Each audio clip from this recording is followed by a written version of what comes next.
नमस्कार, मी अनिल उपाध्ये. शिवसिद्ध बातमीपत्रात आपलं स्वागत आहे. पाहूया आजची बातमी. हातकणंगले तालुक्यात 4000हून अधिक नोंदी कुणबीच्या सापडल्या असून शिरोळ तालुक्यात मात्र नोंदी निरंक आहे. मोडी लिपीतील नोंदणीचे काम सुरू असून हातकणंगले लोकसभा मतदारसंघात कोणावरही अन्याय होणार नाही याची जबाबदारी प्रशासनाने घ्यावी असे आवाहन खासदार धैर्यशील माने यांनी केले. ते हातकणंगले इथं हातकणंगले लोकसभा मतदारसंघातील हातकणंगले आणि शिरोळ तालुक्यातील शासकीय पदाधिकारी आणि कार्यकर्त्यांच्या आढावा बैठकीत बोलत होते. याबाबत अधिक माहिती अशी की सध्या राज्यात कुणबी शोध मोहीम सुरू असून महसूल, शिक्षण व इतर विभागांच्या वतीने युद्ध पातळीवर नोंदी शोधण्याचे काम चालू आहे. हातकणंगले शिरोळ तालुक्यातून कुणीही वंचित राहू नये यासाठी आणि कार्यकर्त्यांच्याकडून आलेल्या सूचनांचा विचार करण्यासाठी आणि प्रशासकीय अधिकाऱ्यांना सूचना देण्यासाठी हातकणंगले इथं आढावा बैठक घेण्यात आली. प्रशासनाने काळजीपूर्वक मराठी आणि मोडी लिपीमध्ये उपलब्ध नोंदी पाहाव्यात. सध्या हातकणंगले व शिरोळमधून अनुक्रमे 2,52,370 आणि 5,44,599 इतकी उपलब्ध कागदपत्रे तपासली असून मराठा समाज बांधवांनीही त्यांच्याकडे उपलब्ध कागदपत्रे, पुरावे प्रशासनास देऊन सहकार्य करण्याचे आवाहन खासदार धैर्यशील माने यांनी केले.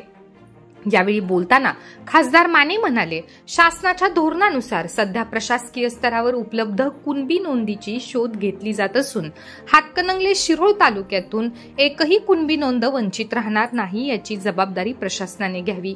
तसेच हेळव्यांच्याकडे सुद्धा अशा नोंदी असून याबाबत मुख्यमंत्री एकनाथ शिंदे यांच्याशी चर्चा करून निर्णय घेण्यात येईल अशा सूचनाही खासदार माने यांनी केल्या. यावेळी हातकणंगलेच्या तहसीलदार कल्पना ढवळे, शिरोळचे तहसीलदार अनिल हेळकर यांनी शासन स्तरावरील सद्यस्थितीची माहिती दिली. शिरोळचे गटविकास अधिकारी शंकर कवितके यांनीही उपस्थितांच्या शंकांचे समाधानकारक निरसन केले. बैठकीस अजितसिंह पाटील, अविनाश बनगे, नगरसेवक राजू इंगवले, उत्तम देसाई, दीपक कुन्नुरे, पंडित निंबाळकर, भाऊसाहेब फास्के, गिरीश इंगवले, दयासागर मोरे, सुभाष मोरे, दीनानाथ मोरे, राजू वाडकर, सुभाष चव्हाण, महेश जाधव, रवींद्र पाटील, पुंडलिक बिरांजे, रणजित पाटील यांच्यासह सकल मराठा समाज बांधव उपस्थित होते. यावेळी मराठा कुणबी नोंदीसाठी फक्त प्रशासकीय स्तरावरील नोंदी व दाखल्यांचा विचार केला जात आहे, पण हेळव्यांकडे उपलब्ध नोंदी ही अनेक प्रशासकीय स्तरावर ग्राह्य मानल्या जातात. त्याच पद्धतीने कुणबी शोध मोहिमेत हेळव्यांकडील हस्तलिखित नोंदीचा विचार व्हावा अशी मागणी यावेळी सकल मराठा समाजाने केली. महाराष्ट्र शासनाच्या माध्यमातून संपूर्ण राज्यभर कुणबीच्या नोंदी हुडकण्यासाठीची म्हणून मोहीम या ठिकाणी सुरू आहे. त्याचाच भाग म्हणून माझ्या लोकसभा मतदारसंघामध्ये सर्व तालुक्यांमध्ये ती प्रक्रिया सुरू आहे. मी आज आढावा हातकणंगले आणि शिरोळ तालुक्यात या ठिकाणी घेतला. दोन्ही तहसीलदार या मीटिंगला आहेत.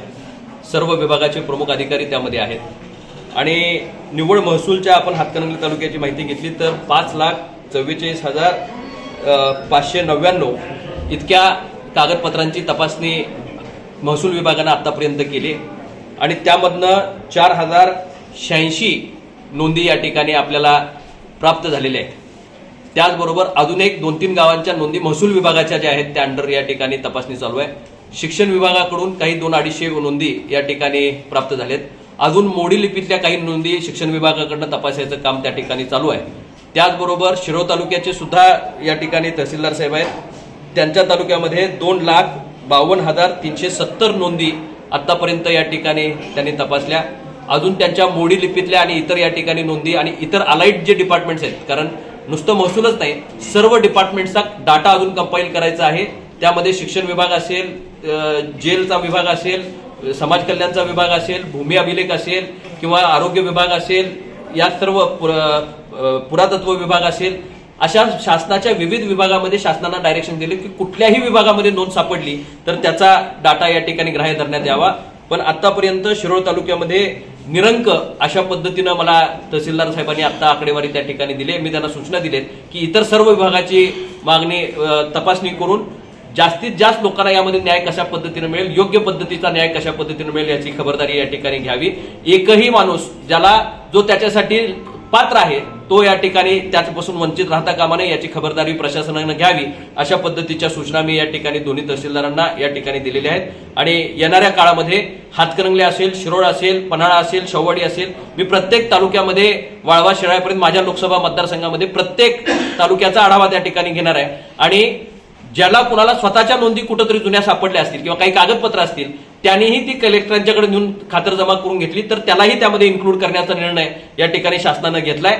त्यामुळं येणाऱ्या काळामध्ये ही यादी पूर्ण झाल्यामुळे बऱ्याच लोकांना याबद्दल न्याय मिळण्याचा मार्ग मोकळा होईल. आणि त्याच्यासाठी आपल्या सर्वांना सुद्धा मी आवाहन करेन, प्रशासन आपलं काम या ठिकाणी करतंय, पण जुन्या दप्तरी आपल्याकडे काही कागदपत्र असतील, डॉक्युमेंट्स असतील, तेही आपण या ठिकाणी शासनाला देण्यामध्ये आपलं योगदान द्यावं. सर्व बांधवांनी एकत्रपणे याच्यामध्ये काम करावं, तरुणांनी काम करावं. ज्या नोंदी सापडल्यात हे शासनानं त्यांच्या रेकॉर्डमधनं या ठिकाणी काढलेल्या नोंदी आहेत. काही जुन्या नोंदी तुमच्याकडे असतील तर त्याचाही लाभ आपण या ठिकाणी घ्यावा. अजून हे संपलेलं काम नाहीये. मी परत एकदा याची बैठक घेणार आहे. सर्व कंपाइल्ड डाटासह जे काही या ठिकाणी आतापर्यंत काम शासनाच्या वतीनं या ठिकाणी या सगळ्या प्रशासकीय मंडळींनी केलंय त्याचा आढावा मी परत येणाऱ्या काळामध्ये या ठिकाणी घेणार. आणि त्याचबरोबर येणाऱ्या आठवड्यात 2 आठवड्यामध्ये कदाचित जिल्ह्यातलं हे सर्वत्र या ठिकाणी हे काम पूर्ण होईल. आणि आपल्याला एक आकडा ह्या संपूर्ण या ठिकाणी लोकसभा मतदारसंघातला किंबहुना जिल्ह्याचा आपल्याला सांगता येईल. पण हातकणंगले तालुक्यामध्ये आतापर्यंत तरी 4083 नोंदी ह्या आता या ठिकाणी महसूलच्या आणि 200च्या पेक्षा जास्त नोंदी शिक्षण विभागाकडनं या ठिकाणी आतापर्यंत उपलब्ध झालेल्या आहेत.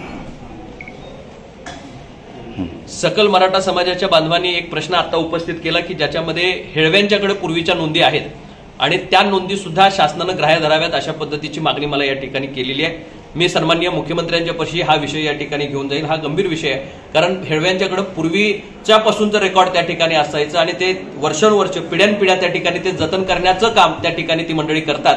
आणि अनेक लोकांच्या पूर्वीचं रेकॉर्ड त्यांच्यापाशी त्या ठिकाणी असतं. वडलोपार्जित रेकॉर्ड ते या ठिकाणी मेंटेन करतात. आणि जसं बऱ्याच केसेसमध्ये हेळव्यांचा आधार कोड सुद्धा या ठिकाणी घेतं. आणि मग निश्चितपणे या नोंदींमध्ये सुद्धा हेळव्यांना कशा पद्धतीने इन्क्लूड करता येईल ज्याच्यामुळे याची व्याप्ती वाढेल, याच्यासाठी मी लोकप्रतिनिधी म्हणून निश्चितपणे प्रयत्न करेन.